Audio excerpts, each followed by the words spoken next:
Yeah, a lot of this the last couple of days has been just kind of picking up where we left off. We had 99 days down, right? And there's been a lot of time for everybody around the industry to think and plan. And so we've been reconnecting really with the same objectives in mind. We talked about this before the lockout, that bullpen was going to be a priority for us, that we do want to still add position players to the group.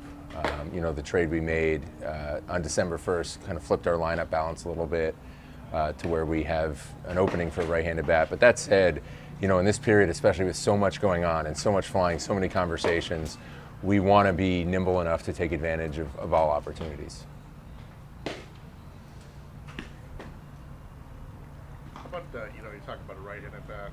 Are you particular about the position that person would play, or is it kind of more open-minded? Yeah, I think that the nice thing about the way our roster sits right now is that we are in a position to be able to accommodate a lot of different types of talented players.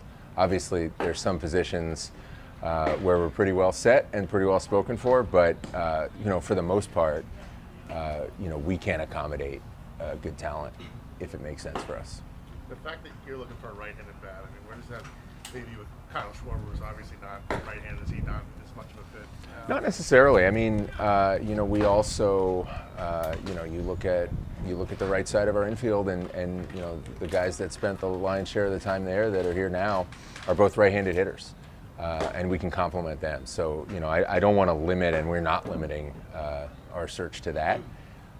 But clearly after the deal we made, with Hunter and Jackie, it does make that more of a fit. Could you talk about getting Jackie back?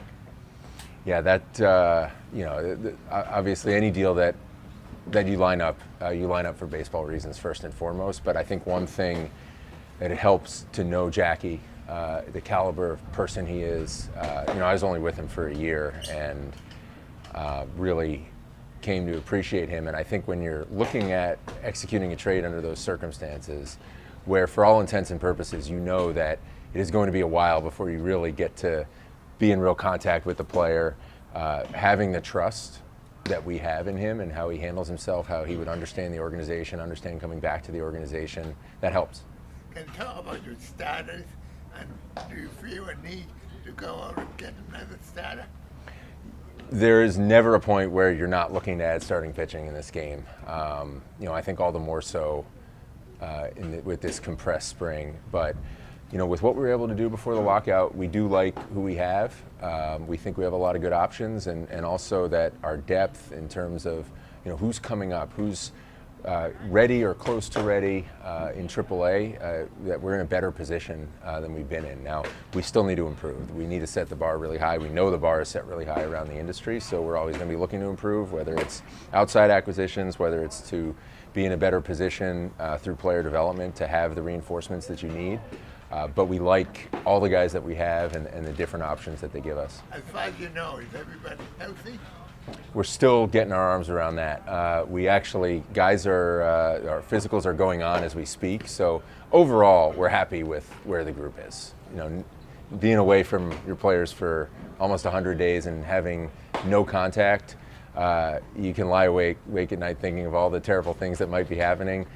By and large, we're really encouraged by how the group has come in, speaks to them and the drive and how they care for their own careers when they're away from us. But until we have everybody in, everything done, we could give a complete report then. Can you talk about your bullpen and who's going to be the closer?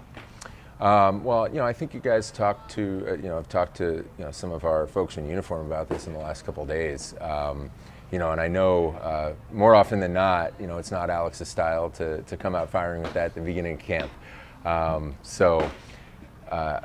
The way I think it makes sense to look at this generally from a front office perspective is we know there's going to be a lot of outs to get over the course of the season. We need a lot of talent out there, good talent, different looks, different repertoires, and chiefly, can they get people out, and can they get people out in the way that they're going to be called upon to do it in today's game, with the situations they'll be put in, lineups they'll have to work around. And so having as many guys who can do that as possible, to me, that's number one. and then we can figure things out from there. Obviously, this is the trade and free agent kind of crush, but how much of a priority are you putting on signing Devers to an extension, and how that maybe affects some of the things that you are doing, right now? Yeah, look, this right now, these last few days, we're just in a period where there's a lot of things happening at once. I mean, even just getting back in touch with our own players, that really became what like when the light turned green. First and foremost, I think the evening was about that, and it felt like it was about that for 30 teams. So that in itself would be a huge deal if we weren't also trying to make up for 3 months of lost off season. So that's really been our focus. But like I've said it before, nothing's changed with that. How we feel about him, he's a cornerstone player for us, and we hope he's here for a long time. How do you look at where your... Hang on a second, let me get Pete first. Given your division and the depth of the division, do you feel like this team needs some subtle improvements, or would you like to make a more major improvement? I think, always, especially in the AL East, but really at any point in time, if you can, the more you can improve, the better. It just has to make sense in the context of what we're trying to do, which is be great every year. And so, I think when you start fixating on a certain type of improvement rather than just looking to improve, looking every way you can to get better, I think you'll serve yourself better if you're really pursuing everything and open to everything. Now, ultimately, you can only go through so many doors. You do have to make choices, but we shouldn't.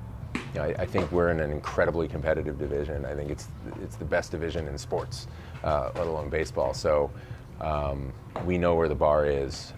We were fortunate, proud to be the last team standing from it last year, but everybody's going to be loading up. We know that. We know how it works in the AL East, and we just got to make sure we can be in that mix. Do you think this team, as it stands now, can win the division? Yeah, but that doesn't mean we sit and don't try to keep improving it. And how would you describe the level of intensity the last few days? Is that as crazy as any stretch in your career? Is it more than a trade deadline, more than winter meetings, stuff like that? It's hard to compare because it's so unique. I have never experienced exactly what the last, I don't even know how many days it's been. Every day feels like a week right now, but I haven't experienced something quite like this. And one of the things that's most interesting is usually this point in spring training is more relaxed, and you walk out here in the field. You guys have been here. Weather's good, the vibe is good. It feels like spring training, but behind the scenes, there's so many different things happening. Some of them are moving along faster than others. It is as busy as any time I've ever experienced in my career. When you look at where you are payroll-wise relative to the new threshold, the fact that there are 200-something free agents out there, and you've got significant money coming off the books after this season, does all of that present to you an opportunity to maybe go big and do something, fairly significant in the next few weeks? Yeah, it opens more options for us, maybe than we've been, working with the last couple years. It doesn't necessarily mean, again, I don't think we should worry about the size or the Q factor or the splashiness of a move. We should be trying to use all our resources to be as great as we can every year, whatever that means. But certainly, especially looking out ahead, the more flexibility you have, the more options you can consider. That's part of why that flexibility is important, because it does give you access to the whole menu. And with the shorter spring and the need for pitchers to try to ramp up quickly and all of that, does that make it more likely that Houck and somebody like Houck might stay and be a bridge guy rather than compete in the rotation, because you're going to need volume in April because guys don't have as much time to stretch out? Yeah, I think with anybody that we look at as being able to give us bulk innings, in any capacity, I think the important thing here is not to be sped up by the short spring. It is what it is. Opening day is April 7th, so this is a marathon still, and we just need to make sure we get everybody to the starting gate in as good a position as we can, being mindful that it is a long season. So we're not going to force anything, But we also, want the guys who are capable of giving us length to do it. How important is this agreement and the fact that we're playing baseball this year for not just the fans and the players of the Boston Red Sox, but players and fans across Major League Baseball? It is, and I think for anybody who loves this game, I mean, such a relief, really, that baseball's back. I mean, that aspect of it, I think I'm speaking for everybody who follows the Red Sox, loves the Red Sox. It was tough emotionally, just not knowing, and the prospect of not, having a full season. It's wonderful that we get to do this, and I've had various occasions to say this over the past couple of years, just realizing how fortunate we are to do what we do, and this is yet another reminder, and we're all so fired up. Not just that we get to play, but that we get to play 162. Chaim, with the payroll and having not handed out a big contract yet in your tenure, do you feel more inclined to do that now with the CBT where it is and having stayed under for 2 years in a row? Yeah, without, obviously, especially at a time like this, but even generally, we generally don't talk about the specific number. But, I would just say again, for me, I don't think we should start chasing moves based on the size of some move in the abstract. We're blessed here with tremendous backing, great resources, both in terms of player payroll and in terms of building, a great organization. And our job is to use those resources to be as great as we can be and to give our fans a championship-worthy product every year. So we owe it to ourselves, we owe it to our ownership, we owe it to our fans to look at every possibility that fits that and just choose what we think is the best path to having that feeling that we had in October last year, to putting us in position to have that annually. And with JD and Nate and maybe Xander being gone next year, how much incentive does that give you to maybe be a little bit more aggressive? Yeah, you could talk about payroll flexibility, future flexibility all we want. Sometimes that flexibility comes because, you've got some players who are really good players and key contributors whose, contracts may also be expiring. So that's something we have to be mindful of too. We do look at all that stuff. You don't want to get too ahead of yourself either, but it's certainly something that we're very aware of. Do you want to see Garrett Whitlock in a particular role or a hybrid role, or how do you look at how you can best use him? Yeah, to me, especially with Garrett, but I think with a lot of young pitchers, if we try to put somebody, cookie cutter style into some sort of abstract role, we do them a disservice. Garrett came up as a starter. When we took him in the Rule 5, we viewed him as a starting pitching prospect. His role ended up evolving into something very, very different over the course of the season to all of our benefit. But we still think he has the ability to do that. And when you have someone who has a chance to turn over a lineup, whether it's 1, 2, 3 more times, it's good to give them a chance to do that, but to do it in the right way at the right pace. So the way we're looking at it right now, especially given everything he's been through medically, workload-wise the last couple of years, we do want to give him a chance to pitch more innings for us, just to do it in the right way, do it responsibly, not to get too focused on what we call the role, but just to give him a chance to impact us as much as possible in a way that takes care of him. And by doing that, we're gonna take care of us too. And if this were a normal camp, would you have had more of the younger prospects invited to big league camp like you did last year? It's possible. The timing is so odd given that the minor leaguers have been rocking and rolling for a while now. But last year was also different because we didn't have a minor league camp at that time. The minor leaguers were all starting much later, so there were players who we wanted under our care. We prioritized a few guys to have them in here early, and that also is an unusual situation. So the answer is probably somewhere in between. It's nice that all these guys are here. I know you and a few guys have been here seeing them. It's been great. They generally speaking, they look really good. And we're going to be able to see those guys in big league games over the course of the spring, backing up. Some of these guys will come over for cameos, and that's one of the fun parts of spring training that we didn't have last year that we're going to have again. You've talked for a while about wanting to broaden the base of talent and get to a point where that, I guess it's never done. How good do you feel about where that is now? I think we've made a lot of progress. I don't feel like and maybe some of this is just how I think about things, but I don't feel like we are there to where we can say mission accomplished. I think the value of that pipeline, the value of that elite pipeline of talent, is that it opens up options for you to pretty much do anything you want, as long as you are producing good young players consistently, championship caliber players from your system. You can do so many more things with your major league roster. And we are in a much better position than we've been, but we still have work to do. I know you said it's a marathon, not a sprint, but do you feel a sense of urgency to make a lot of moves quickly since there is a shortened spring training? Yeah, the fact of the matter is, just because it is where we are in the calendar right now and we're less than a month from opening day, a lot of moves around the industry are going to happen quickly. The pace of moves, you can't control the market. The market kind of dictates how it moves. So from that aspect, the past few days for us as a front office have been as much of a sprint as anything. The important thing is not to translate that into what we're doing with the guys once they get into camp. We still need to make sure that they're prepared the right way. Last year, as an organization, you encouraged players to get vaccinated. There were ramifications when they didn't, in terms of freedom and lifestyle stuff on the road. This year, the repercussions are more significant, particularly in Toronto. Will you take a more aggressive stance in trying to inform players who aren't, because of the real competitive disadvantage you may be at if some significant guys aren't?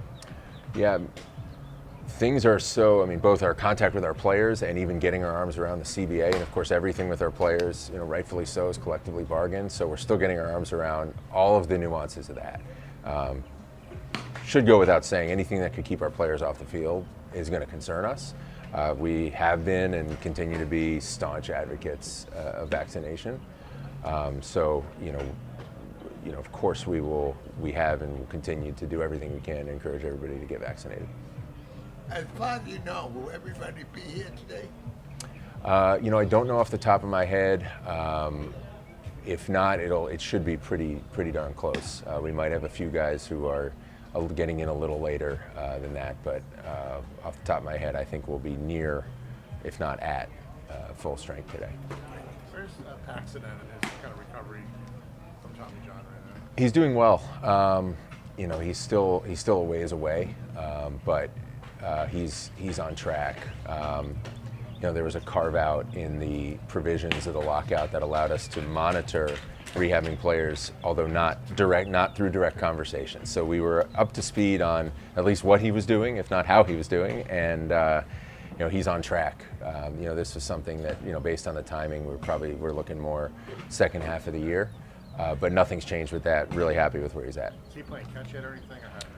You know what? I actually couldn't tell you off the top of my head, and focused on so many other things. It's something I should have at my fingertips, but I don't.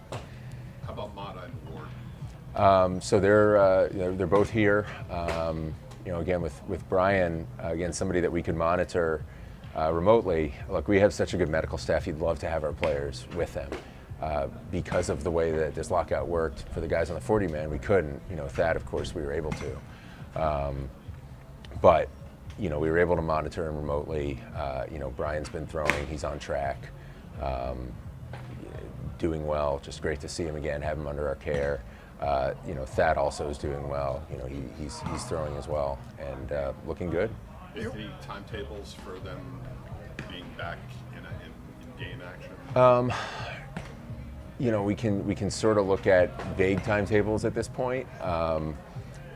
Should be sooner, than PAX, but nothing. We don't have a calendar mapped out just yet. You have any thoughts on Yankees trade yesterday? It was interesting. Look, we're just talking about it. The AL East, things are going to happen. People are going to make moves. We can't get, we can have our own opinions on them. We can, think whatever we want. We can't get too distracted worrying about what everybody else is doing, or that's going to lead us to do things we shouldn't do. We got to stay focused on us and where we're going. I think that served us pretty well last year, and generally speaking, I think you get rewarded for focusing on what you can control. Kind of along those same lines, you mentioned that you don't want to be out, chasing given the new capital with the CBT and the fact that a lot of organizations didn't have a chance to talk to anybody over the last 99 days, does it surprise you that some of those marquee names haven't really fallen yet off the board when it comes to free agency? You know, it feels like it's been a long time since the lockout ended, but when you think about it, it's been, what, 4 days? So, you know, really, I think there were a lot of assumptions out there that a lot of business was being done behind the scenes that would tee up a lot of dominoes to fall in the first hour or two. And I don't think that was the case around the game. It certainly wasn't the case here. So it's going to take some time for some of those things to flesh out. But because there's so much happening, like I said, it feels sometimes like more time has passed than it really has. And so, you know, we have the time that we have. I think a lot is going to happen every day from here on out around the game, I would bet.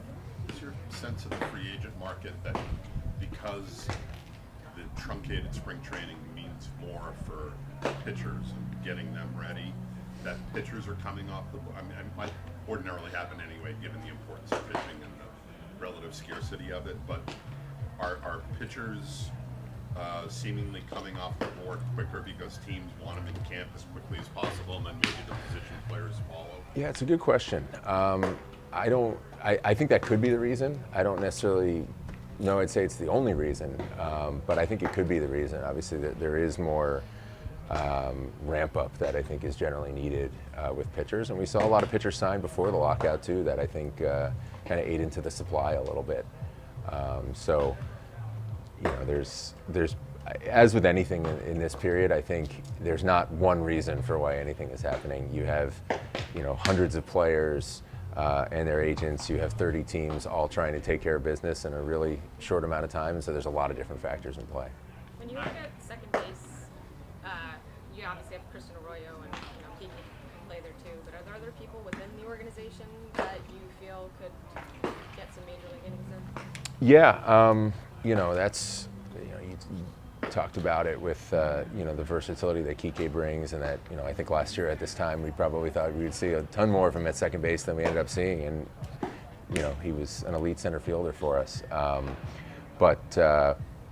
You know, I think that's a growing area of system depth for us, you know, up to and including AAA. You know, Yomer Sanchez is in here, who won a Gold Glove not too long ago, you know, who brings a little bit of a different profile with ability to hit from the left side and elite defense. And obviously, as with anything right now, you know, I don't know which direction this is going to go in the coming days and weeks. The roster is not necessarily complete. We think we have, you know, pretty good options there. But, you know, it is a spot where, because of that versatility you mentioned, you know, we can do different things and get creative there if it makes sense. Chaim, you did pretty well in the Rule 5 last year. How do you feel about it not happening? I think from a quality of life standpoint, front office wise, we're certainly not wondering, you know, what to do with our spare time right now. So one less thing to worry about probably makes it easier for everybody. The circumstances were so unique, you know, it probably made sense to not have it this year, where I think we were already in a position where it just wasn't going to play out the way that the Rule 5 draft usually does, with some of the upsides and also some of the costs of selecting a player, where this would have all happened so quickly that I'm not even sure it really would have reflected what the Rule 5 draft is supposed to be about. So I understand why it was decided to cancel it. We got a pretty good outcome last year with our Rule 5 pick. I don't know if we could reasonably expect to have duplicated that, especially picking 24th. So, you know, I guess we'll never find out. Won't get a chance to try. Given some of the tough decisions you had to make roster-wise for Rule 5 stuff, like, are you also happy that maybe some of the guys that you had to leave off aren't open to everybody, obviously? Yeah, we can say, and we did say at the time, you know, these are always calculated gambles. And even if you feel good about it, you know, when you put your head on the pillow that night and you continue to feel good about the decision, you're always still worried about losing players. So the fact that that's not going to happen, you know, from an organizational perspective, is a good thing. You know, like those two questions kind of point out, it's a double-edged sword. There's upside, downside, but I think at the end of the day, with everything else that has to happen, the timetable we're on, you know, I think it was the right decision. However, Hang on one second. About the Seiya Suzuki, is anything going on with him? Well, with any specific player, I'm not going to get into too many details. But suffice it to say that we're trying to be in touch with the whole market. He's really talented. However it plays out, do you feel like you need another outfielder? We would like to add. No, we would like to add position players to the group. We do have flexibility, versatility, where it allows us to do different things with who that is. It doesn't necessarily have to be an outfielder, but I think we have opportunity there, and I think it's safe to say we're going to be out there looking to boost our outfield in some way. But because of the different options we have with guys in house, that could also come from adding somebody at a different position. I mean, there was a time when you signed Kike that he's a second baseman. Yeah. Which didn't necessarily come true. I mean, is that what you're talking about? That you have? Yeah. Yeah, but I think the short answer is there's definitely opportunity out there, and it's a lane for us to make this team better. All right. Thank you. It's good to see you guys, and we're not on Zoom. I know. Thank goodness. I'm going to Zoom again. I like it. I'll back it. Send